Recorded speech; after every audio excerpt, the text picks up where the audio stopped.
No enne kui tuua nüüd konkreetseid näiteid, võib-olla põhimõtteliselt mina ei kujuta ette, et õigus saab olla väga innovatiivne.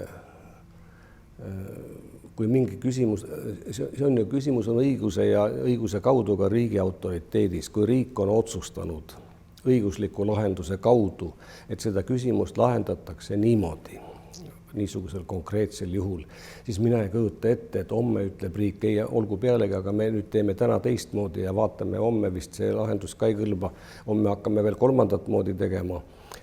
See ei ole võimalik. Nii et selles mõttes stabiilsus ja niisugune konservatiivsus olemasolevate lahendite säilitamine kuulub olemuslikult õiguse juurde. See ei tähenda kramplikku kinnihoidmist vanast, õigusreform iseenesest juba, millest me just praegu rääkisime, on ju tegelikult uue õiguse kehtestamine, innovatiivsus.